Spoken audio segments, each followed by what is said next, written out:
신약성경 베드로후서 6절에서 8절 말씀까지입니다. 같이 읽겠습니다. 소돔과 고모라 성을 멸망하기로 정하여 죄가 되게 하사 후세에 경건하지 아니할 자들에게 본을 삼으셨으며 무법한 자들의 음란한 행실로 말미암아 고통당하는 의로운 롯을 건지셨으니 이는 이 의인이 그들 중에 거하여 날마다 저 불법한 행실을 보고 들음으로 그 의로운 심령이 상함이라. 아멘. 저는 오늘 베드로후서 2장 6절에서 8절 말씀을 가지고 경고자 롯이라는 말씀으로 하나님의 은혜를 함께 나누고자 합니다. 성경은 크리스찬들에게 이그젬플, 본이 될 만한 어떤 사건이나 어떤 사람을 우리에게 기록해 주고 우리들에게 교훈을 주시고 있습니다.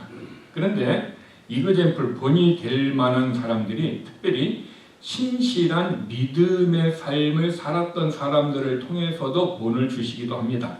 뿐만 아니라 사악한 행실로 더러워진 생활 방식을 따르는 불경건한 사람들의 경고를 통해서도 우리에게 본보기로 보여주고 있다는 것입니다. 이는 성경은 우리가 따라야 할 모범뿐만 아니라 우리가 피해야 할 어떤 악한 예들도 본보기로 보여주고 있기 때문인 것입니다. 자, 그러면은 우리가 따라야 할 본보기를 하나 성경에서 찾아보기를 원합니다. 저는 데살로니가 교인들을 얘기하고 싶습니다. 데살로니가 교인들을 데살로니가 후서 1장 7절에 보면 이렇게 기록해 놓았습니다. 마게도니아와 아가야에서 모든 믿는 자들의 본이 되었다 얘기합니다. 본이 되었다 이 얘기는 인샘플, 이그젬플이 되었다라는 거죠. 즉 데살로니가에 있는 사람들 중에 예수를 믿는 사람들이 위에 사는 마게도니아 사람들과 밑에 사는 아가야 사람들에게 모든 믿는 자들에게 본보기가 되었다라고 얘기합니다. 이것을 다시 우리가 소원하는 것으로 얘기한다면은 우리 마리에타 제1교회의 성도들의 삶이 저 위에 동네에 사는 사람들과 또 저쪽에 둘루스에 사는 사람들에게 뭡니까? 이그젬플, 믿음의 본보기가 되었다라는 말과 변화를 시켜서 볼 수가 있습니다. 그러면은 왜 성경은 데살로니가 사람들의 믿음의 본보기를 기록해 놓고 어떻게 하면 우리가 그런 모습이 될 수 있을까요? 그것은 데살로니가전서 1장 6절에 그 내용을 얘기하고 있는데 너희는 데살로니가 교인들 너희는 많은 환난 가운데서 그러니까 데살로니가 교회가 지금 시험이 있고 어려움이 있고 아픔들이 지금 내적으로 외적으로 지금 갖고 있다라는 거죠. 쉽게 얘기하면 문제 없는 교회가 없다라는 것과 마찬가지로 데살로니가 교회도 그런 문제 중에 하나가 있었다는. 그런데 그들이 성령의 기쁨으로 말씀을 받았다 그렇습니다. 그러니까 말씀을 받기 전에 내 안에 뭐가 있어요? 성령의 역사로 말미암아 joy, 기쁨이 있었는데 이 기쁨으로 하나님의 말씀을 받았다라는 거죠. 말씀을 받았고 그 말씀을 통해서 데살로니가 교인들이 바울과 예수님을 어떻게 합니까? 따르는 사람들이 됐다. 팔로워가 되었다 얘기합니다. 다르게 얘기하면은 저와 여러분이 우리 인생 가운데 우리 교회가 어떤 환난과 고난과 역경이 내적으로 외적으로 있다 할지라도 우리가 성령의 충만함으로 하나님의 말씀을 받게 되면 우리는 어떻게 합니까? 우리 신앙의 모범이 되는 예수 그리스도와 또 우리의 믿음의 선배들을 어떻게 합니까? 팔로워, 따르는 사람들이 되면은 이런 모습이 되면은 이런 모습 때문에 마게도니아와 아가야 사람들에게 데살로니가 사람들의 믿음이 어떻게 합니까? 이그젬플, 본이 될 수 있는 것과 같이 우리들도 내가 믿음의 삶을 바르게 살면은 부모로서 자녀들에게 믿음의 본이 되고 교회 안에서 목사가 이런 주님을 따르는 삶을 살게 되면 성도들에게 믿음의 본이 되고 또한 우리들이 믿음의 삶을 살면은 주변의 사람들에게 믿음의 본이 될 수 있다라는 본보기를 데살로니가 교인을 통해서 성경에 기록해 놓았다는 것입니다. 중요한 것은 이런 본보기가 이미 2000년 전에 믿음의 사람들 가운데 있었다라는 것입니다. 그러니까 본보기가 됐다고 해서 이 사람들의 삶이 고난도 없고 아픔도 없고 슬픔도 없는 이런 삶이 아니라 여전히 우리와 동일한 이런 고난 속에 있었지만은 그들은 성령으로 말미암아 하나님의 말씀을 받고 예수님을 따르는 자가 되었을 때 자동적으로 다른 사람들에게 믿음의 귀감이 되고 본보기가 될 수 있도록 하나님이 세우신다라는 것을 우리는 알 수가 있습니다. 자, 또 하나 우리가 따라야 할 믿음의 본보기가 있습니다. 저는 예수님의 아버지 요셉을 얘기하고 싶습니다. 요셉은 그가 어떤 소식을 들었냐면은 자기와 정혼한 마리아가 임신했다는 소식을 들었습니다. 아직 신혼 살림을 차리지 않았는데 정혼을 했는데 임신했다는 소식을 들었습니다. 그런데 이 요셉은 어떻게 했습니까? 마태복음 1장 19절에 보면 그의 남편 요셉은 의로운 사람이다 라고 그 다음에 그것을 드러내지 아니하고 가만히 끊고자 하여 이렇게 얘기하고 있습니다. 드러내지 아니하기를 원했다라는 얘기를 영어로 보면 뭐라고 했냐면은 public example, 공개적인 본보기로 삼지 않으려고 했다라는 거죠. 그러면 public example, 공개적인 본보기란 무엇입니까? 처녀가 아기를 임신하면은 율법에 의해서 어떻게 합니까? 돌을 던져서 죽여야 됩니다. 근데 지금 자기가 정혼한 여자가 그 위기에 놓여 있다라는 거죠. 일반적인 사람이라면 어떻게 합니까? 파혼을 하게 되면 그 소문을 알게 되고 주위의 사람들이 그 여자를 밖에 나와서 어떻게 합니까? 돌을 던져서 죽게 할 수 있는 상황이고 그 당시에 그들의 삶이었습니다. 그것이. 그런데 요셉은 공개적인 본보기, 즉 퍼블릭 example로 삼지 않고 은밀히 그녀를 버리기로 마음을 먹었다라는 것입니다. 여기에 요셉이 했던 행동은 왜 이런 행동을 했을까요? 요셉은 의로운 사람이기 때문에 그렇습니다. 여러분, 모든 의로운 사람이 이렇게 행하는 것은 아닙니다. 근데 요셉은 특별히 의로운 사람으로서 이런 했던 행동이 왜 이런 행동을 할 수 있었을까요? 마리아를 너무 사랑하기 때문에 그가 율법을 어겼기 때문에 데려오기에는 좀 문제가 있고 그렇다고 그거를 죽기에 버리기에는 너무 마음이 슬퍼서 그랬을까요? 아닙니다. 요셉에게는 그 마리아를 생각하기 이전에 자기 마음 안에 뭐가 있었어요? 하나님의 말씀, 하나님의 은혜가 있었다라는 거죠. 상황은 하나님 앞에 남겨두고 하나님이 할 수 있도록 남겨주고 내가 할 수 있는 것은 뭡니까? 그녀를 어떻게 합니까? 용서해 주는 것이 의로운 사람 요셉이 할 수 있었던 믿음의 삶이라는 거죠. 오늘 우리들에게도 이런 본보기가 있다면은 내가 권리를 가지고 그것을 버릴 수도 있고 포기할 수도 있고 내 유익을 위하여서 어떤 권리를 주장할 수도 있음에도 불구하고 하나님의 은혜 때문에 하나님이 내 안에서 나를 붙들고 나를 용서해 주시고 나를 붙들어 주시기 때문에 하나님의 은혜 때문에 용서해 주려고 하고 그를 덮어주려고 하는 마음이 우리 안에 있기를 조용히 성경은 우리들에게 그 본을 보여주고 있다는 것입니다. 이것을 확증하는 말씀이 어디에 있냐면은 베드로전서 4장 8절에 보면은 너희가 사랑을 품어라 얘기하고 있어요. 여기 사랑은 러브가 아니에요. 체러디를 얘기하고 있습니다. 체러디의 사랑은 현대에서는 이것을 자선이라는 단어로 바꾸어 쓰기도 하지만은 그러나 원래 이 뜻은 사랑이라는 뜻인데 이 사랑은 러브와 다른 겁니다. 러브는 어떻게 해요? 누구나가 다 사랑할 수 있습니다. 누구나가 다 사랑해야 된 것입니다. 그런데 체러디는 누구나가 다 사랑하는 것이 아니라 예수님을 믿는 사람들끼리 하는 사랑을 체러디라 성경은 얘기하고 있어요. 그러니까 예수를 믿지 않는 사람을 향해 우리는 러브할 수 있습니다. 그러나 예수를 믿는 우리들은 어떻게 해요? 체러디를 해야 된다는 거죠.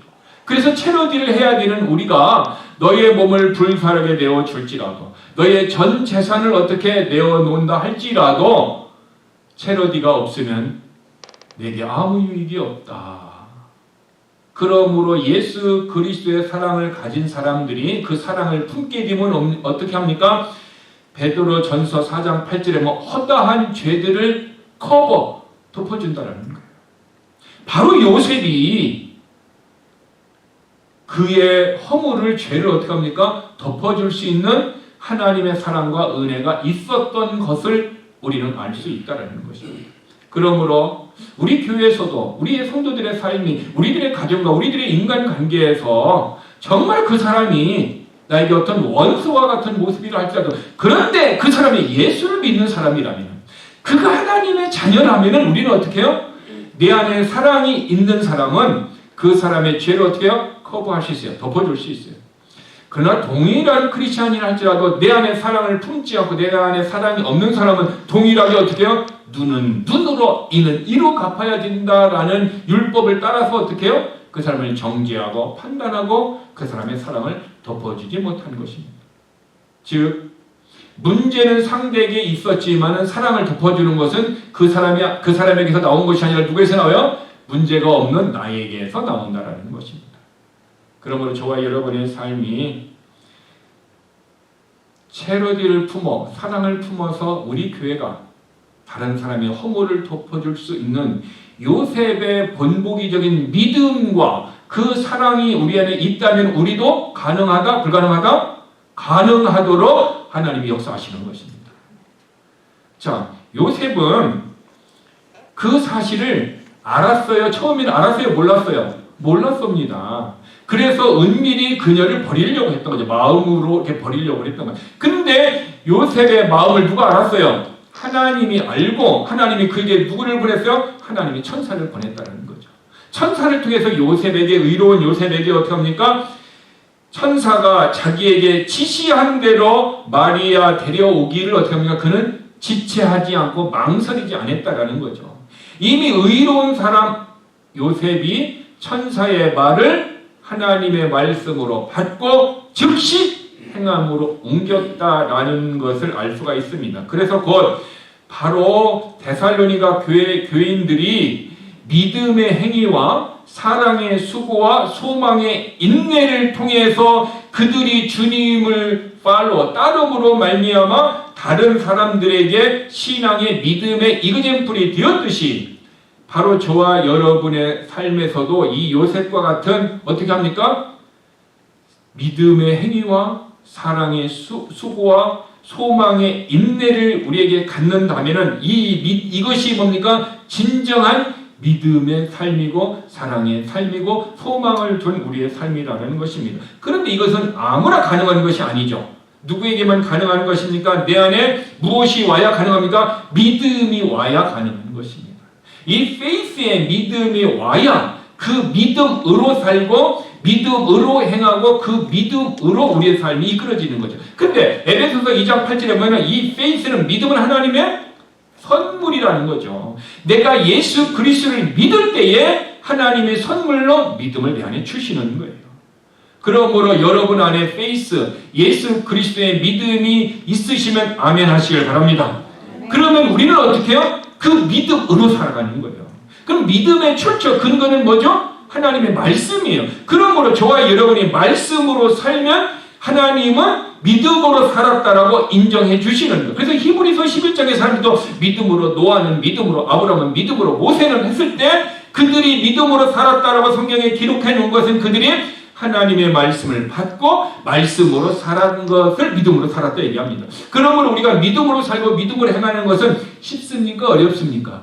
굉장히 쉽습니다. 왜? 말씀을 듣고 그 말씀을 따라서 행하면 되는 것입니다. 그러면 오늘 우리가 주일날 예배를 나왔으면 여러분들이 다른 사람에게 잘 보이려고 예배에 나왔습니까? 아니면 믿음으로 나왔습니까? 그러므로 지금 우리는 믿음의 행위인 예배자의 모습으로 하나님 앞에 있다라는 거예요. 그러므로 결국 교회에 오고 안 오고도 무엇의 문제예요? 믿음의 문제라는 것을 우리는 알 수 있다라는 것입니다. 그래서 야고보서 2장 26절에는 뭐 어떻게 하니까 행위가 없는 믿음은 그 자체가 죽었다. 죽은 믿음을 가진 사람들은 믿음의 행위를 할 수 있어요? 없어요? 없다라는 것을 우리는 압니다. 그럼 오늘 본문에 나오는 롯이 살았던 소돔과 고모라 사람들이 있습니다. 이 소돔 도시에 살았던 이 사람들에게 문제는 뭐였어요? 하나님이 싫어하는 더러운 생활 방식을 가지고 삶을 살고 있었습니다. 즉, 왜 성경은 소돔과 고모라 도시의 사람들의 그 추악한 죄의 모습을 성경에 기록해 놓았을까요? 그것은 오늘 우리가 따르지 말아야 할 본보기로 삼기 위하여, 우리도 그런 삶을 살지 않도록 하기 위하여 크리스찬의 삶을 정결한 삶으로 만들기 위하여 하나님은 기록해 놓았다라는 것입니다. 그래서 왜 소돔과 고모라의 성에 사는 사람들의 삶이 잘못된 것을 하나님은 아셨습니다. 그리고 하나님은 어떻게 합니까? 심판하신다. 정죄했다라는 거죠. 심판하시려고 하나님이 결정하셨다라는 거죠. 그리고 그들의 심판하신 내용을 성경에 기록한 이유가 오늘 본문을 베드로후서 2장 6절에 보면 후세에 경건하지 아니할 자들에게 본으로 삼으셨으며, 그러니까 그 사건 이후의 사람들에게 경건치 아니한 삶을 살면은 반드시 뭐가 있다? 정죄, 심판이 있다라는 것을 불경건한 삶을 사는 들에게 본이 되게 하기 위하여 이것을 기록했다 얘기하고 있는 것입니다. 그러면은 저와 여러분은 소돔 사람들 삶을 살았던 그들의 삶이 우리들에게 어떤 이그젠플, 인샘플이 됩니까? 안 됩니까? 본보기가 된다라는 거예요. 그럼에도 불구하고 오늘 우리가 사는 미국 땅에서는 이 소돔과 고모라 성에 살았던 더러운 생활 방식을 사람들은 귀로 들어서 알고 있음에도 불구하고 여전히 그런 삶을 사는 사람들이 우리 주변에, 우리는 눈으로 잘 볼 수는 없지만 귀로는 많이 듣고 있고, 어쩌면 우리는 우리의 자녀들도 그런 모습으로 살고 있는가 우리는 체크해 봐야 된다는 것입니다. 그런데 이 소돔 도시에 살았던 롯을 왜 성경은 그것을 기록해 놓고 롯의 상황을 우리에게 가르쳐 주고 있을까요? 그것은 롯의 인생에서 굉장히 중요한 위기가 왔습니다. 위기의 상황이 왔어요. 위기의 상황 가운데서 성경은 그의 신앙을 한마디로 이렇게 표현했어요. 그는 지체하였다라고 창세기 19장 16절에 써왔어요. 즉 하나님께서 천사를 보내서 롯을 어떻게 합니까? 이게 소돔성을 멸망하기로 정하고, 근데 그곳에 나의 사랑하는 롯이 있어. 그래서 이들을 건져내고 이들을 어떻게 해요? 정죄를 하려고 하는데, 근데 롯이 천사를 보냈는데도 어떻게 해요? 나오려고 해요? 안 나오려고 해요?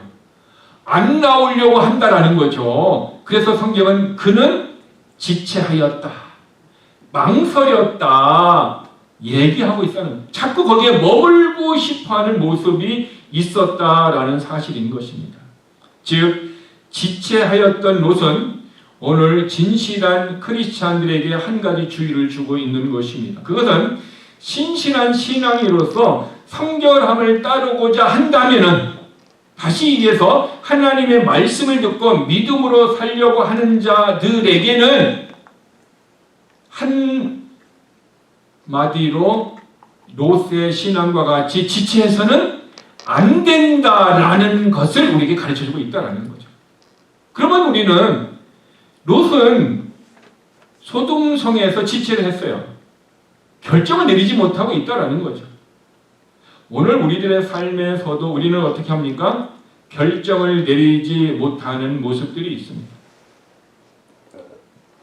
그래서 하나님께서는 히브리서 8장 10절에서 이스라엘 백성 유대인들에게 이런 말씀을 하십니다. 내가 내 생각을 너희의 생각으로 집어넣어 주었고, 그리고 내 법을 너희의 마음 안에 기록하겠다. 이게 듣게만 하지 않고 우리의 생각 속에 하나님의 법을, 말씀을 집어넣어 주고 우리의 마음이 어떻게요? 기록하게 해서 우리로 하여금 어떻게 해요? 하나님의 말씀을 따르게 하겠다라는 거죠. 그러면 내 마음에 하나님의 말씀이 기록되어지고 내 생각 속에 하나님의 말씀이 집어넣어지면 우리는 어떻게 될 것 같아요? 우리 안에서 말씀을 따를 것이냐? 아니면 내 생각을 따를 것이냐, 내 유익을 따를 것이냐, 갈등의 관계가 옵니까, 안 옵니까? 오게 돼 있어요. 하나님의 말씀이 없으면 갈등이 돼야 안 돼요. 말씀이 없으면 갈등을 안 해요. 왜? 내 마음대로 하니까. 그러니까 말씀이 들어오니까 내 안에서 갈등이 일어나는 거죠. 말씀대로 안 하니까 내 영이 근심하고 마음이 불편해요. 그렇게 하자니 내가 육신이 또 손해를 봐. 내 육신이 이익을 보자니 또 어떻게 내 마음이 또 말씀 중에서 갈등을 해. 이 갈등이 이리 갔다 저리 갔다 왔다 갔다 하는 모습들이 우리 안에 있는 것을 하나님은 아시고 있습니다. 그럼에도 불구하고 하나님이 우리 마음에 하나님의 말씀을 기록하고 우리의 생각 속에 하나님의 법을 기록한 것은 너희가 갈등하지 말고 무엇을 따르라? 하나님의 말씀을 따르라. 따르라 하고 말씀만 주시는 것뿐만 아니라 따르라 하고 말씀하신 하나님은 따를 힘도 능력도 주시는 것을 믿으시길 바랍니다. 하나님이 힘을 주셔야 우리가 어떻게 해요? 그 말씀을 따를 수 있어요. 그래서 우리가 육신의 법을 따를 것인가 아니면 성령의 법을 따를 것인가 이 두 개의 법이 내 마음에서 갈등되는 상황에 있는 사람들은 로마서 7장의 말씀 속에서 방황하는 사람들입니다. 그러나 마음에서 갈등을 하지 않고 내 신비에 새겨진 말씀을 따라서 근심 없이 걱정 없이 고민 없이 오직 말씀을 따라 살아가는 사람은 로마서 8장에 사는 사람들입니다.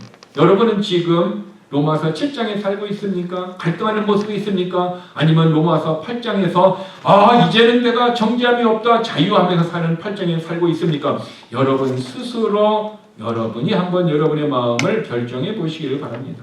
자, 그러면 하나님은 지체하였던 롯을 경고의 대상자로 삼고 우리들에게 그것을 따르지 않기를 경고하였다라면은 우리가 따라야 할 경고의 대상자로 하나님은 성경에 또한 기록해 놓았습니다. 그 사람이 누구냐면은 노아입니다.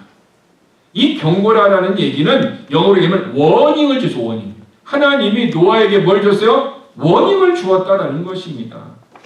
노아는 창세기 6장 9절에 보면은 노아는 의인이요 당대의 그 세대의 완전한 사람이다. 그리고 노아는 하나님의 눈에 은혜를 받은 사람이다 얘기를 하고 있습니다. 이 얘기는 노아 외에 다른 사람들의 삶을 우리가 영적인 상태를 살펴볼 필요가 있습니다. 당시의 사람들은 노아를 제외하고는 영적인 상태가 창세기 6장 5절에서 6절을 보면은 사람의 사악함이 땅에서 크고 지금 땅 속에 있는데 그들의 악함이 계속적으로 어떻게 해요? 관념 넘쳐나고 있었다는 마음에서 생각에서 일상에서 행동에서 모든 삶이 죄악이 넘쳐나고 있었다. 또 마음에서 상상하는 모든 것이 항상 악하다는 거죠. 마음에서 생각하는 것이 모든 것이 악한 생각만 항상 하고 있는 인간의 모습을 하나님은 보셨고 아셨고 그것을 성경에 기록해 놓았습니다. 노아의 당시의 모습과 오늘 우리가 살고 있는 이 당시의 모습은 어떤가 비교해 본다면은 당시와 오늘의 모습은 거의 비슷하면 비슷하지 더 낫지는 않다라는 것을 우리는 알 수 있습니다. 그래서 하나님은 너무 그들이 상상하는 모든 생각이 악하고 그들의 죄가 관념 넘쳐나기 때문에 하나님은 심판하시려고 하나님은 작정하셨다. 그래서 노아에게 어떻게 했습니까? 노아를 구원하려고 노아에게 워닝, 경고를 주셨다 얘기하고 있습니다. 그래서 히브리서 11장 7절에 믿음으로 노아는 아직 보이지 않는 일에 하나님으로부터 경고하심을 받아 워닝을 받았다라고 합니다. 즉 노아는 이제 멸망될 거기 때문에 너를 내가 방주를 만들어서 구원하겠다. 그 워닝을 받고서 노아는 어떻게 해요? 방주를 짓기 시작했다는 것입니다. 그의 가족이 어떻게 해요? 거의 몇십 년 동안 100년은 넘지 않은 것 같아요. 왜 100년은 넘지 않은 것 같다면 노아가 600세 때에 홍수가 시작이 됐어요. 근데 노아가 셈과 함과 야벳을 낳았을 때가 몇 살이었어요? 500살이었어요. 그래서 500살이었을 때에 그 가족이 그것을 짓기 시작했다면 어떻게 합니까? 100년을 넘지 않았다라는 것을 우리는 알 수가 있어요. 그러면은 100년이 안 됐다 할지라도 노아의 가족은 평생 어떻게 해요? 농사일해서 먹고 살아야 되죠. 뿐만 아니라 어떻게 해야 돼요? 그들이 방주를 지어요. 여러분, 성경에 나오는 방주의 사이즈를 그대로 만들었던 어느 주입니까? 네. 그 주에 가서 보셨습니까? 저는 2번이나 가서 그것을 보았습니다. 2번이나 가서 그것을 보면서 너무 큽니다. 굉장히 큽니다. 3층으로 돼 있어갖고 제대로 이렇게 보고 하려면은 한 1박 2일 정도 그렇게 보야만이 제대로 성경적인 의미를 알 수 있는 그런 모습입니다. 근데 저는 2시간 만에 휙 하고 돌아가고 봤기 때문에 제대로 보지는 못했지만, 그럼에도 불구하고 하나님이 노아를 통해서 경고를 주었던 그의 모습이 제 마음속에 아직도 남아 있습니다. 여러분, 노아가 하나님의 경고를 받았고 그 경고 때문에 노아는 어떻게 해요? 그 방주를 100년 가까이 되도록 지었다라는 것을 알 수 있습니다. 근데 문제는 히브리서 11장 7절에 노아는 믿음으로 경고하심을 받았다라는 거죠. 이게 믿음이 없으면은 하나님이 경고를 해도 워닝을 해도 깨달아요? 깨달지 못해요? 깨닫지 못한다라는 거죠. 그 당시의 사람들은 아무도 그것을 깨닫지 못했고, 노아가 그것을 산에서 짓고 사람들에게 그것을 선포했을까요? 안 했을까요? 당연히 선포했습니다. 노아는. 하나님이 심판한다. 그러니 우리가 준비해야 된다. 이 경고도 그는 했을 것입니다. 그럼에도 불구하고 사람들은 아무도 어떻게 해요? 관심이 없었고 아무도 준비하지 않았다라는 것은 그들에게 무엇이 없었다라는 거죠? 믿음이 없었다라는 것을 얘기합니다. 오늘 우리의 삶에서도 하나님의 말씀에 경고를 받고 그 경고 때문에 노아같이 두려움으로 말미암아 방주를 짓고 가족을 구원하는 사람은 내 안에 어떤 사람? 믿음이 있는 사람이라는 거죠. 그러므로 하나님의 말씀을 들을 때에 믿음으로 듣는 사람과 믿음이 없이 듣는 사람, 믿음이 있어도 죽은 믿음으로 듣는 사람은 두려워하는 마음이 없기 때문에 방주를 지을 수 있어요, 없어요? 짓지도 않기 때문에 구원을 받지도 못하는 거죠. 그러므로 저와 여러분의 삶에 내 안에 믿음이 있는 것이 우리는 나로 하여금 믿음의 행함으로 옮기게 하고 그 행함으로 말미암아 우리는 믿음의 열매들을 얻게 되는 것입니다. 그러므로 하나님이 노아를 통해서 우리에게 경고를 주신다라는 것은 오늘 우리의 삶이 믿음으로, 믿음에 의하여, 믿음으로 말미암아 하나님의 말씀에 의하여서 우리는 하나님의 말씀을 깨달을 수 있습니다. 히브리서 11장 3절에 믿음에 의하여 우리는 하나님의 말씀에 의하여 세상들이 지어졌다라는 것을 깨닫는다. 즉, 이 세상이 지어지고 이 세상이 운행되어지는 것이 뭡니까? 무엇에 의하여? 믿음에 의하여 우리는 깨닫는다라는 거죠. 그러므로 믿음이 없으면 하나님의 말씀을 깨달을 수 있어요, 없어요? 깨닫지 못하는 거예요. 성령의 역사하심에서 깨닫지만 바로 성령은 어떻습니까? 믿음을 가진 사람을 통하여서 깨달음을 주시고 깨달음을 통해서 경고를 받고 경고를 받은 그 사람의 믿음의 행위가 있을 때 믿음의 열매로서 그의 삶을 책임져 주시는 것입니다. 그러므로 우리가 구원을 받는데 오직 믿음으로, 오직 은혜로 받습니다. 행함으로 구원받는 것은 아닙니다. 그런데 믿음 그 자체가 무엇을 포함하고 있어요? 행함을 포함하고 있다는 거죠. 그래서 믿음은 행위고 행위의 사람은 믿음의 행위다라고 성경은 얘기하는 것입니다. 그러므로 저와 여러분의 삶이 노아의 어떤 경고하심을 통해서 그의 믿음이 그의 삶과 그의 가족들을 구원했다면 오늘 우리들도 하나님의 말씀을 때로는 우리는 어떻게 합니까? 위로의 말씀, 때로는 치유의 말씀, 때로는 방향을 제시하는 말씀이 있지만 때로는 우리들에게 어떤 말씀이 있어요? 워닝, 경고를 주는 말씀이 있다는 거죠. 경고를 주는 말씀을 우리는 어떻게 합니까? 가볍게 여겨서는 안 된다는 거죠. 자, 하나님께서 에스겔 선지자에게 나의 백성 이스라엘에게 경고를 하라, 워닝을 하라 하고 말씀하셨습니다. 그 원인이 무엇일까요? 에스겔서 3장 17절에 보니까 인자야 내가 너를 이스라엘 족속의 파수꾼으로 세웠나니 너는 내 입의 말을 듣고 나를 대신하여 그들을 깨우라. 우리 성경에 깨우라 얘기하고 있어요. 영어는 뭡니까? 워닝이라고 써요. 워닝. 즉 에스겔은 하나님의 입에서 나오는 말씀을 듣고 어떻게 합니까? 하나님을 대신해서 그들에게 말씀을 워닝, 경고를 주라 얘기하고 있습니다. 그럼 어떤 경고를 주라고 얘기하고 있습니까? 그 경고의 말씀이 무엇입니까? 그것은 에스겔서 3장 18절에 보면은 내가 악인에게 말하기를 너는 반드시 죽으리라 그랬어요. 악인들은 반드시 죽는다라는 것입니다. 이 말씀을 너희가 어떻게 해라? 에스겔 너희가 전하라라는 거죠. 근데 반드시 너는 죽는다 할 때에 내가 그에게 경고도 주지 아니하고 no warning, not warning, 경고를 안 주었다라는 거죠. 경고를 안 주면 어떻게 됩니까? 그 악인에게 그의 악한 길에서 떠나라고 경고를 주지 않으면 그는 그 악에서 어떻게 해요? 죽는다라는 거예요. 그런데 그 악인의 핏값을 누구에게서 찾겠다? 에스겔 노아에게서 찾겠다라는 거예요. 그러나 내가 악인에게 너는 반드시 죽는다라고 그에게 원인, 경고를 주어서 내가 말을 했다면은 그러나 그가 돌이키지 아니하고 그 아까운데 죽었다라면은 그 사람의 핏값은 그에게서 그 사람의 핏값을 나에게서 찾지 않겠다라는 거예요. 그러므로 저와 여러분이 하나님의 말씀의 경고를 들었다면은 이 경고의 말씀을 어떻게 합니까? 다른 사람에게 반드시 경고를 해줘야 됩니다. 경고를 안 해주면 그 사람은 그 죄로 말미암아 죽는다라는 거예요. 그 죄값을 받는다라는 거예요. 근데 내가 전해주지 않으면 그 사람의 핏값을 누가 받아요? 내가 받는다라는 거죠. 내가 전하면은 그 사람은 그의 죄값으로 죽지만 그의 핏값을 나에게 묻지 않고, 그러나 내가 전하지 말하지 아니하면 그 사람은 그 죄로 죽지만 그의 핏값을 나에게서 찾는다라고 에스겔 선지자에게 말씀을 주셨고, 이 경고의 말씀을 어떻게 해요? 이스라엘 백성에게 원인을 주라 하고 얘기하고 있는 것입니다.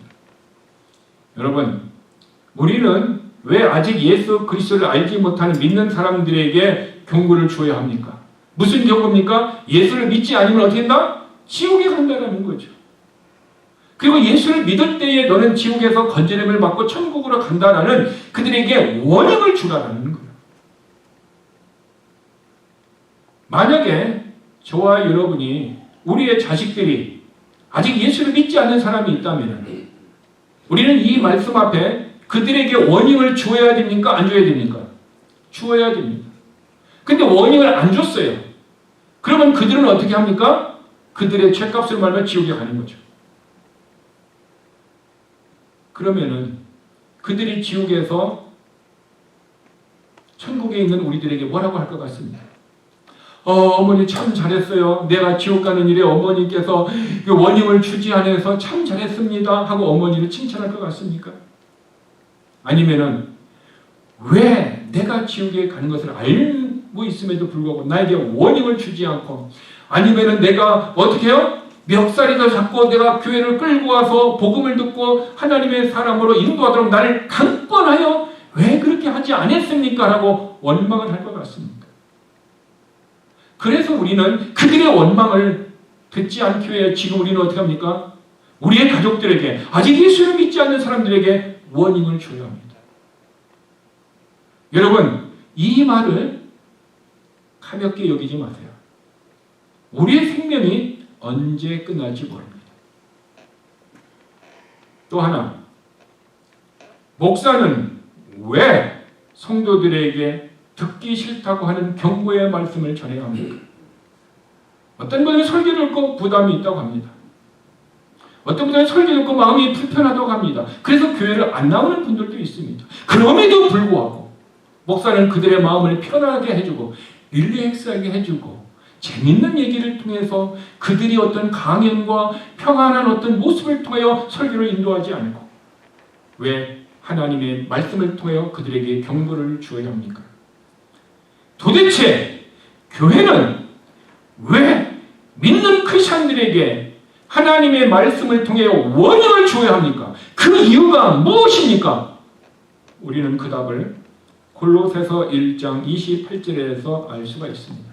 우리가 그분을 선포하며 각 사람에게 경고하여 원인을 주며 모든 지혜로 각 사람을 가르치면 각 사람을 그리스도 예수님 안에서 완전한 자로 드러내고자 함이라.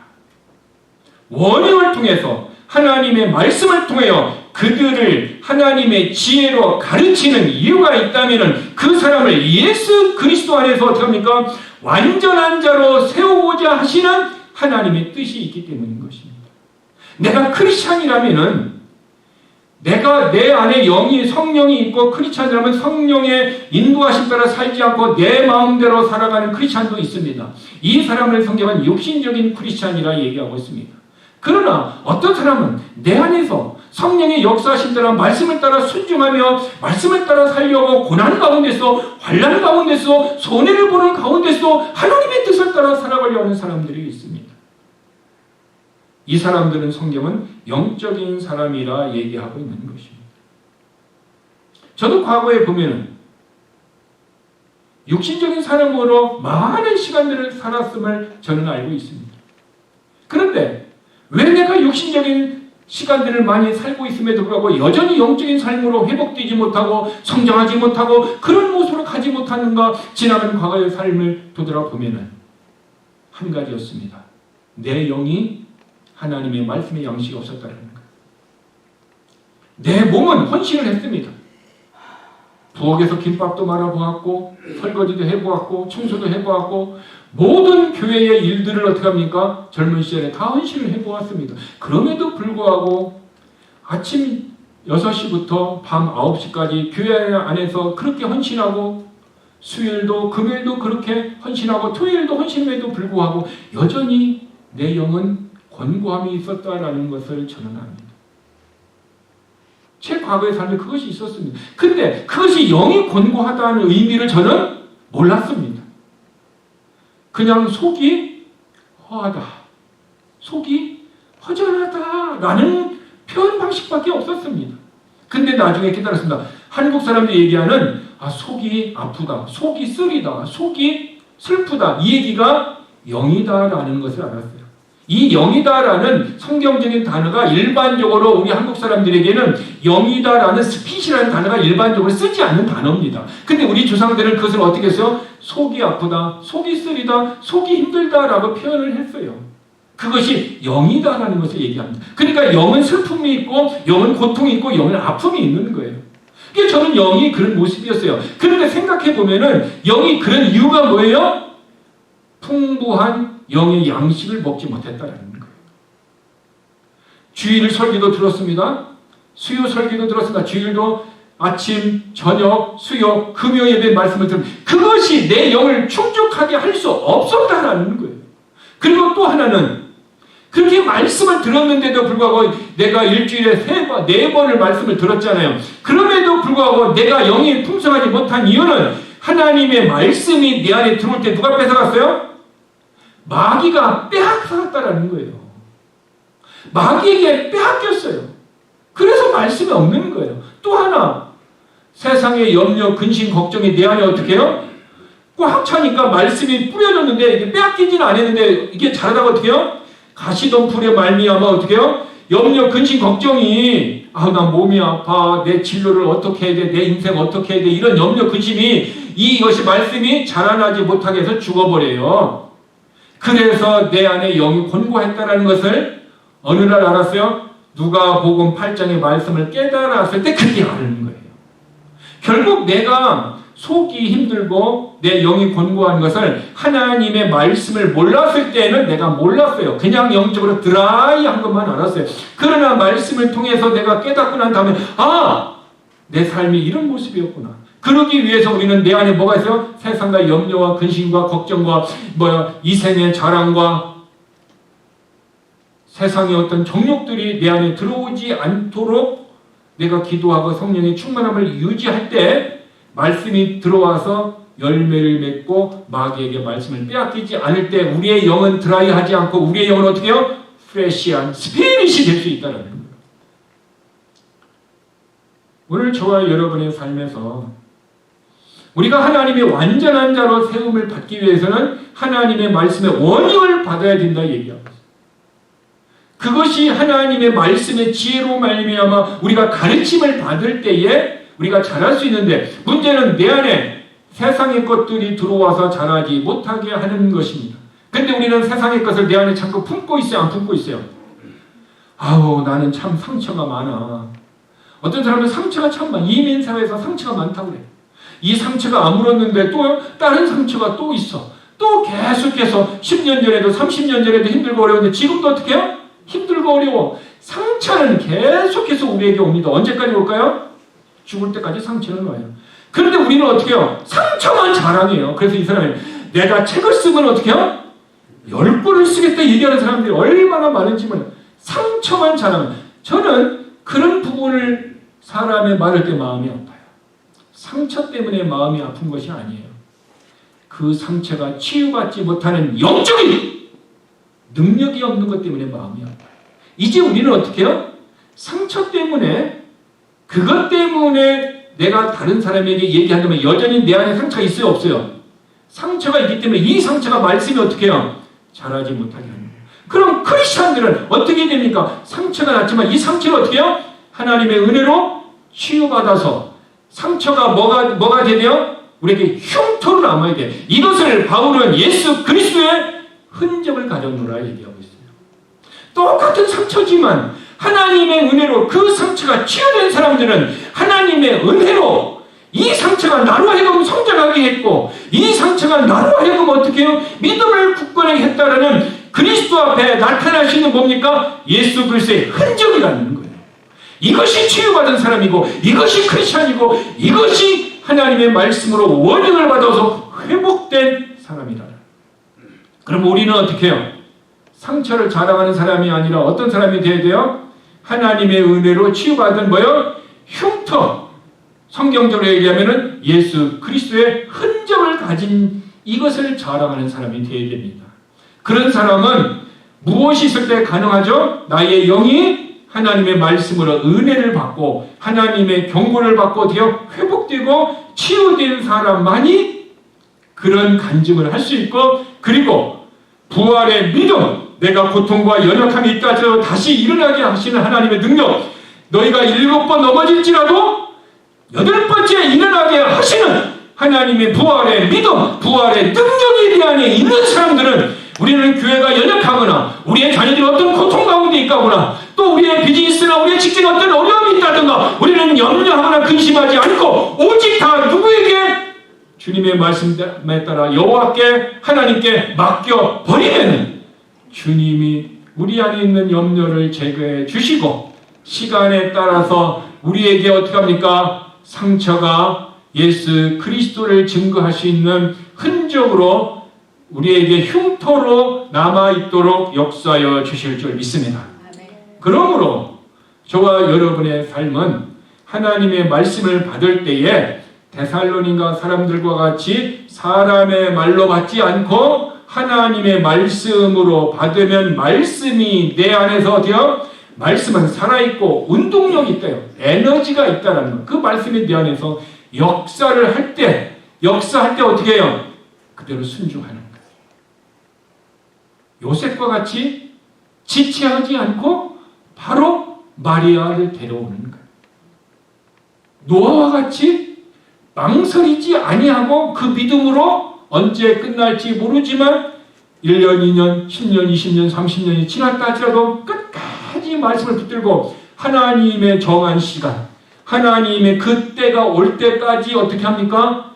믿음으로 나가면은 어느 순간에 그 과정을 통해서 하나님은 영광 받으시고 우리를 어떻게 해요? 회복시켜주고 치유해 주시고 어느 날 그 과정 속에 이긴 우리의 모습을 보고 주님은 우리에게 보상을 주시는 거예요. 그 보상은 이 땅에서도 받지만 하나님의 품에 갔을 때 우리는 보상을 받게 됩니다. 오늘 롯은 하나님의 메시지를 그는 들었습니다. 그리고 알고 있었습니다. 그런데 어떻게 했습니까? 망설이고 있었어요. 지체하고 있었어요. 떠나야 되나? 계속 있어야 되나? 여러분 왜 그럴 것 같아요? 그렇죠. 미련. 무슨 미련? 그 마음이 지금 어디에 고정되어 있어요? 하나님의 말씀은 들었고 말씀이 있었는데 그 마음이 지금 누가 끌고 있어요? 소돔 도시가 자기의 마음을 끌고 있어요. 그러면 소돔 도시에 있는 것이 도대체 무엇이기 때문에 롯의 마음을 끌고 있을까요? 그 안에 있는 롯의 재물일 수도 있고 롯이 거기에서 뭘 했어요? 재판관을 할 수 있을 정도로 그는 사회적으로 신분이 있었습니다. 그는 거기서 어떻게 많은 재산이기 때문에 즐거움과 어떤 인생의 쾌락과 그 모든 것들이 부와 명예와 그 모든 것들이 바로 소돔 성 안에 있었다는 것입니다. 근데 그것을 어떻게 해요? 자기 마음이 있는데 이것을 놓고 떠나라고 하니 하나님의 말씀인데 안 할 수도 없고 또 여기 버리고 가자니 어떻게 해요? 다 잊어버릴 것 같은 망설임이 여러분 같으면 있을 것 같아요? 없을 것 같아요? 우리도 내가 지금 롯이라면은 내 지금 영적인 상황이 하나님의 말씀에 의해서 붙들려 있는 사람은 0.1초도 망설이지 않습니다. 요셉과 같이 어떻게 해요? 지체하지 않고 그냥 마리아를 데려옵니다. 근데 롯은 어떻게 해요? 망설이고 있었어요. 망설이고 있었던 롯이 어쩌면은 우리는 어떻게 합니까? 우리의 모습인지도 모른다라고 생각이 되어집니다. 자, 그러면은 롯은 신약 성경에 오늘 본문에 뭐라고 얘기했습니까? 의로운 롯이라 얘기하고 있어요. 의인입니다. 롯이 어떤 상황에 있었냐면 그는 그 악한 행위들을 보고 들었음에도 불구하고 그 악한 일을 행했어요? 안 행했어요? 안 행했어요. 안 행이고 자기를 믿음을 지킨 사람이었어요. 또 롯은 그들의 불법한 행실을 통해서 어떻게 해요? 그의 혼이 어떻게 해요? 괴로움을 당할 정도로 그는 외로운 모습으로 하나님을 믿는 신앙의 모습도 있었던 사람인 것입니다. 그럼에도 불구하고 롯이 지금 망설이고 있습니다. 여기서 우리가 생각할 것은 저와 여러분의 삶이 혹 우리의 삶이 롯과 같이 좀 망설이고 롯과 같이 우리의 마음이 때로는 교회와 세상, 하나님과 세상 가운데 망설이는 모습이 있다 할지라도 그럼에도 불구하고 우리는 여전히 크리스찬입니다. 우리는 여전히 하나님의 자녀임을 믿으시길 바랍니다. 그래서 금이 오물과 뒤섞여 있다 할지라도 그 금의 가격이 떨어지거나 그 금의 가치가 없어지는 것은 아닙니다. 혹 우리의 삶이 조금은 세상 가운데 마음이 있고 조금은 우리의 삶이 어설프고 조금은 우리의 삶이 즉각적으로 행하지 못하는 지체한 마음이 있음에도 불구하고 우리는 여전히 하나님의 자녀이고 우리는 여전히 하나님의 은혜를 천국으로 인도하여 주실 줄 믿습니다. 그러면 우리가 여전히 롯과 같이 망설여서는 안 된다라는 사실인 것입니다. 여전히 우리의 삶이 롯의 모습과 같이 지체하는 신앙이 되어서는 안 된다라는 사실인 것입니다. 그러면 우리의 마음을 어떻게 합니까? 세상 가운데 있는 마음을 끌어내게 하고 다시 망설이는 우리에게 나중에 천사가 어떻게 했어요? 롯을 잡고 끄집어내는. 얼마나 우리가 죄악 가운데 있고 망설이고 있으면 하나님 어때요? 성령의 역사로 말미암아 우리의 마음을 계속 끄집어내는 것을 여러분 성령님의 그런 역사를 경험하신 적이 있습니까? 만약에 없다면 여러분의 삶은 심각한 육신적인 모습에 잠겨있는 모습일 수 있어요. 그냥 그런 갈등이 있었고 그런 아픔이 있었다면 그래도 나에게는 여전히 하나님이 붙들고 계시고 여전히 하나님의 은혜가 있고 여전히 하나님이 나를 붙들고 있다면 언젠가는 하나님이 나를 어떻게 합니까? 성장의 회복의 은혜의 모습으로 세워주실 줄 믿습니다.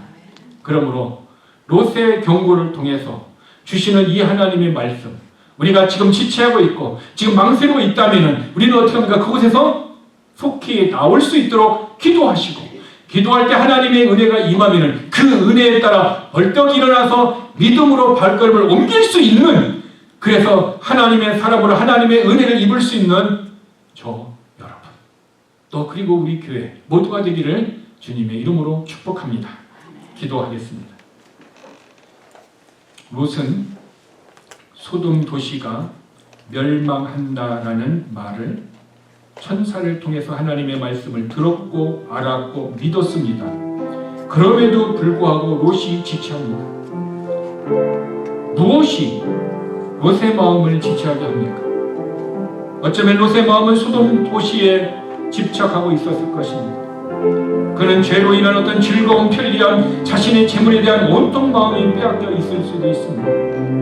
오늘 우리의 마음이 롯과 같이 마음을 빼앗기고 있는 것이 무엇입니까? 그것 때문에 우리가 예배를 등한히 여기고 그것 때문에 우리가 말씀대로 순종하지 못하고 그것 때문에 우리의 자녀들에게 복음을, 하나님의 말씀의 원인을 담대하게 선포하지 못하고 하나님의 말씀의 원인을 받았음에도 불구하고 여전히 망설이는, 마음이 지체되는 그 이유를 어쩌면 우리가 소유의 인생의 목적을 주었는지 모릅니다. 우리는 소유보다는 어떤 존재 자체에 하나님의 자녀로서, 하나님의 은혜로서 우리의 삶의 가치관을 다시 한번 우리는 경고자 롯을 통해서 생각해봐야 할 시간인 것 같습니다.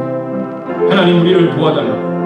롯과 같은 영적인 상태에 머물지 않고 여전히 지체하거나 망설이고 있는 세상의 마음을 두지 않고 다시 짧은 인생 안에서 다시 우리가 회복되고 치유되어 하나님의 은혜 안에 살아 하나님의 은혜를 경험하고 그 은혜를 자녀들에게, 또 많은 사람들에게, 내가 이그제플로 사람들에게 줄 수 있는 그런 믿음으로 살도록 하나님 도와달라고, 하나님 역사해달라고, 하나님 은혜 달라고 우리 다 같이 합심으로 기도하시겠습니다. 아버지 하나님, 감사합니다. 롯이 소돔성에 내릴 무서운 심판을 천사를 통해서 들었습니다. 오늘 우리들 또한 하나님의 말씀을 우리는 선교를 통해서 우리는 원흉으로 들었습니다. 이제 원흉을 받은 우리가 어떻게 해야 합니까? 이 원흉은 우리가 하나님 안에서 우리를 완전한 자로 세우려고 하시는 하나님의 뜻과 계획이 있음을 우리는 말씀을 통해서 깨달았습니다. 그렇다면 내가 경고자 롯을 통해서 깨달았더라면 우리의 삶에서 지금 망설이고 있는 것이 무엇입니까? 지체하고 있는 것이 무엇입니까? 하나님, 그것을 끊고 다시 믿음의 모습으로, 다시 어정어정거리는 그의 삶에서 다시 믿음으로 일어나 하나님을 향하여, 십자가를 향하여, 예수를 향하여 나아갈 수 있는 힘을 주시고 성령의 능력을 주시고 하나님의 그 은혜를 우리에게 주시옵소서. 우리의 인생이 아직은 짧다라는 것을 우리는 알고 있습니다. 하나님의 심판주가 눈앞에 있다는 것도 우리는 알고 있습니다. 그럼에도 불구하고 아직 우리는 영적으로 반짝 졸고 있는 내 모습을 발견하고, 그래서 롯도 지체하였고 나도 지체하였고 우리의 삶이 지체하는 모습이 있는 것 같습니다. 아버지 하나님, 롯과 같이 지체하지 않고 그곳에서 나와서 하나님의 은혜로, 하나님의 성령으로, 하나님의 축복으로 다시 회복하여 나아갈 수 있는 우리 모두가 되도록 역사하여 주시옵소서. 하나님의 말씀에 강권하여 내 영혼을 향하여 말씀하실 때에 우리가 그것을 뒤로하고 십자가의 은혜로, 예수의 피로, 하나님의 말씀으로 회복되고 치유되어 다시 일어나는 성령의 능력으로 우리를 붙들어 주시옵소서. 그래서 우리의 삶이 다시 은혜로, 다시 하나님의 치유하심으로, 다시 하나님의 말씀으로 회복되고 그 은혜 가운데 승리할 수 있는 우리 모든 성도들 되도록 축복하여 주시옵소서.